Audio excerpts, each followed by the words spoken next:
ចម្រើនពរញាតិញោមពុទ្ធបរិស័ទប្រុសស្រីទាំងអស់ថ្ងៃនេះខ្ញុំគណៈអាត្មាភាពបាននិមន្តមកដល់ទឹកដីប្រទេសបារាំងដោយវត្តម៉ាក់សីបានរៀបចំធ្វើបុណ្យផ្កាប្រាក់សាមគ្គីនៅក្នុងកម្មវិធីបុណ្យផ្កាប្រាក់នៅវត្តម៉ាក់សីប្រទេសបារាំងប្រព្រឹត្តទៅនៅថ្ងៃសៅរ៍ថ្ងៃអាទិត្យទី7ទី8ខែ6ឆ្នាំ2025យើងនឹងប៉ុណ្ណាដោយព្រះសង្ឃគ្រប់ព្រះអង្គមានការរៀបចំតុបតែងវត្តញាតិញោមក៏កំពុងតែរៀបចំតុបតែងនៅក្នុងព្រះវិហារដ៏ធំស្កឹមស្កៃក៏ដោយកំពុងតែកសាងព្រះវិហារនេះគឺបានការឧបត្ថម្ភគ្រប់មជ្ឈដ្ឋាននានាដែលដឹកនាំដោយព្រះអង្គគ្រូព្រះចៅអធិការព្រះអង្គគ្រូចាបអនីទាំងពុទ្ធបរិស័ទចាគណៈកម្មការនៅវត្តម៉ាក់សីអញ្ចឹងថ្ងៃនេះខ្ញុំគណៈអាត្មាភាពក៏បានថតសកម្មភាពព្រះសង្ឃដែលកំពុងតែតុបតែងនៅក្នុងព្រះវិហារប៉ុណ្ណាព្រះវិហារជាន់ទី1ព្រោះកសាងបានមួយជាន់ហើយញាតិញោមព្រះសង្ឃក៏បានរៀបចំណាធ្វើ stage ញាតិញោមឬក៏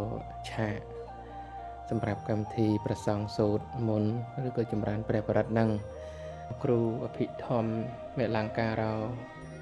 ច័ន្ទសិជនក៏បាននិមន្តមកសម្ដែងពធនៅក្នុងកម្មវិធីបុណ្យផ្កាប្រាក់សាមគ្គីនេះហើយក្នុងកម្មវិធីបុណ្យផ្កាប្រាក់នេះផងដែរក៏មានតារាចម្រៀងបងអឿនស្រីមុំក៏មកច្រៀងដែលជាចម្រៀងខ្មែរយើងឬក៏ជាប្រពៃណីខ្មែរអីយ៉ាងណាក៏ទៅតាមកម្មវិធីវរៈកម្មវិធីអញ្ចឹងទៅពុទ្ធបរិស័ទយើងឃើញថាមានការស្រស់ស្រួលសហការគ្នាដោយយកចិត្តទុកដាក់ជាពិសេសគឺអាត្មាភាពឃើញពុទ្ធបរិស័ទយើងមានការស្រឡាញ់និងចូលចិត្តនៅវត្តអារាមភាគច្រើនពុទ្ធបរិស័ទយើងរស់នៅឆ្ងាយពីប្រទេសខ្មែរហើយចឹងទៅមករស់នៅឯនីសមុទ្រចឹងទៅក៏មានប្រសង់មានអីចឹងទៅបង្កើតជីវត្តអារាមក៏សម្រាប់ធ្វើទានសម្រាប់កម្មវិធីបុណ្យផ្សេងប្រពៃណីវប្បធម៌ខ្មែរដូចជាបុណ្យជប់ឆ្នាំថ្មីបុណ្យភ្ជុំបិណ្ឌបុណ្យកឋិនអីហ្នឹងគឺអត់ខុសពីពុទ្ធបរិស័ទនៅឯស្រុកខ្មែរនោះទេ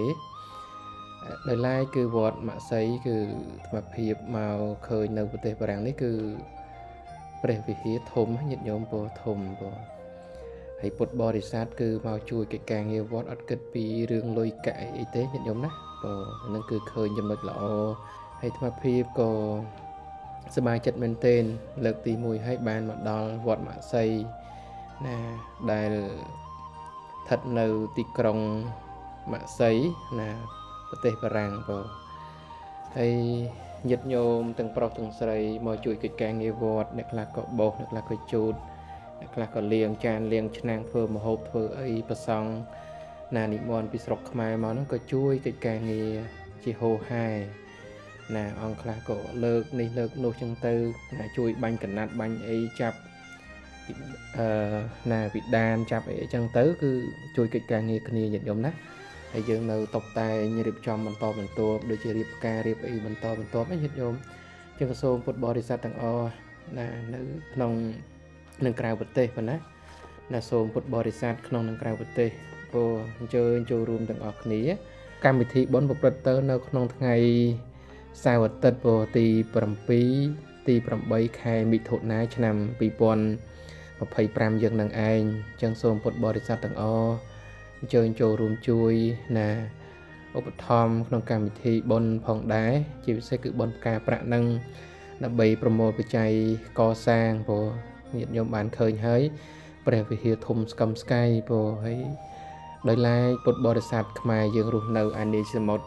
ទាំងសូមពុទ្ធបរិស័ទទាំងអស់ចូលរួមថែប្រពៃណីវប្បធម៌ខ្មែរយើងដូចជាការកសាងព្រះវិហារអញ្ចឹងគឺថា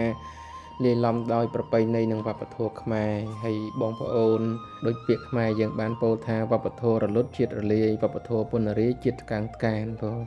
ចឹងសូមពុទ្ធបរិស័ទទាំងអស់នោះគ្នា ចូលរួមថែរក្សាប្រពៃណីវប្បធម៌ខ្មែរយើងឲ្យបានល្អណាស់ញាតិញោមបងអញ្ចឹងក្នុងថ្ងៃបុណ្យខាងមុខនេះសង្ឃឹមថាពុទ្ធបរិស័ទបានចូលរួមឲ្យច្រើនកកកណាប៉ុណ្ណាអញ្ចឹងខ្ញុំកណ្ដាអាត្មាភាពសូមនមស្ការថ្វាយគំលានិងចម្រើនពរលា